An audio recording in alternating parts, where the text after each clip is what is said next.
الحمد للہ وحدہ والصلاة والسلام علی من لا نبی بعدہ اما بعد۔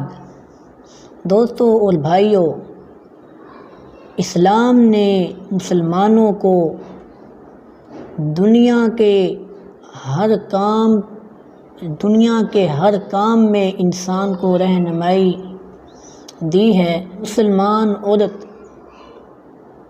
اگر جانور ذبح کرنے کا سلیقہ رکھتی ہو تو اپنی قربانی وہ خود ذبح کر سکتی ہے۔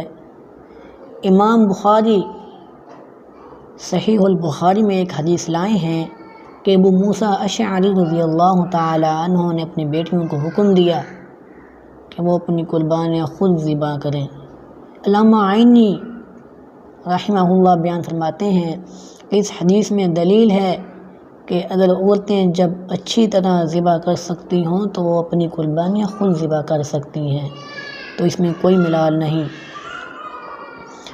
تو اسی طرح صحیح البخاری میں کعب بن مالک رضی اللہ تعالی عنہ سے روایت ایک حدیث ہے جو کہ اس بات کی دلیل ہے کہ عورتیں بھی قربانی کا جانور ذبح کر سکتی ہیں۔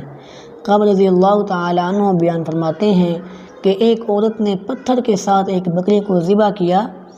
نبی صلی اللہ علیہ وسلم سے اس کے بارے میں پوچھا گیا تو آپ نے اس کو کھانے کا حکم دیا، اور اس حدیث سے بھی معلوم ہوا کہ عورت کا ذبیحہ جائز و درست ہے، یعنی کہ اگر ایک عورت ہے اس کو سلیقہ اور قربانی کرنے کی دعا آتی ہے تو وہ قربانی کر سکتی ہے، اس میں کوئی غلطی نہیں اور کوئی ملال نہیں۔ سوال ہے کہ کیا تمام گھر والوں کی طرف سے ایک ہی قربانی کافی ہوگی؟ ہاں، ایک قربانی پورے گھر والوں کی طرف سے کفایت کر جاتی ہے۔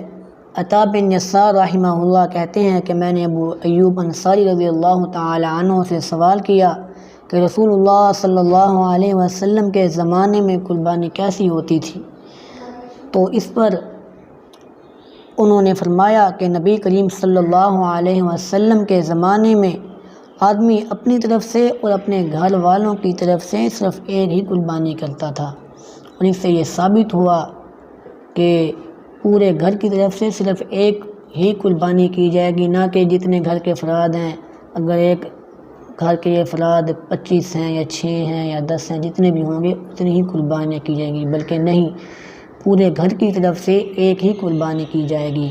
اللہ تعالیٰ سے دعا ہے کہ اللہ تعالیٰ ہمیں عمل کرنے کی توفیق عطا فرمائے، آمین۔ وما علینا الا البلاغ المبین۔